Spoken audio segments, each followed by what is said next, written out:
All right, my question to you is aimed at Trump's pro-life perspective on the abortion issue, and that is, why do you believe in pro-life policies and like the pro-life movement, but only up until the point of birth? Why does pro-life not continue to extend past birth into the child's life and supporting free school lunches and extended maternal leave and adding the SNAP benefits to help reduce the number of children in poverty? And why do you support pro-life only until the child is born? Everything we support is pro-life. That's why we want more police on the streets so that crime goes down. We also want a border to make sure that when that kid grows up, they're actually part of a country. We want tax cuts so that those families can actually feed their kids. To those elements, though, I think there's something disturbing when we look to the government to feed our kids. Now, in necessary in times that, to feed kids, we should step in.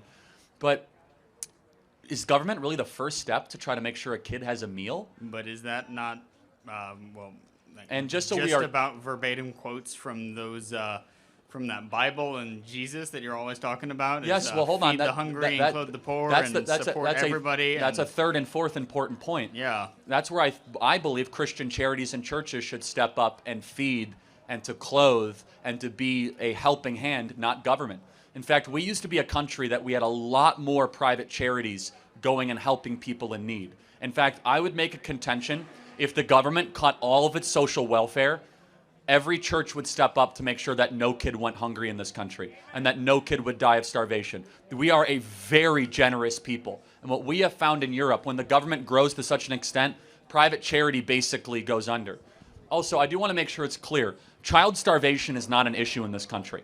5 to 10% of kids experience what they call food insecurity. That's like a very opaque term. But 50% of our children are obese or overweight.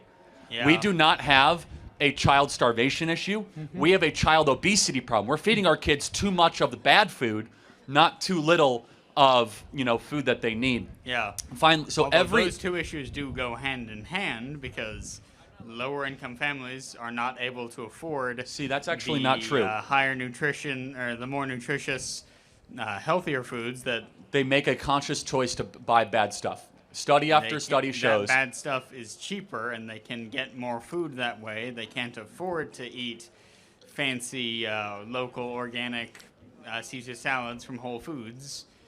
They can afford to eat a sandwich off the dollar menu because they only have like $2. You're right. So again, study after study shows that that's actually not true, that lower income families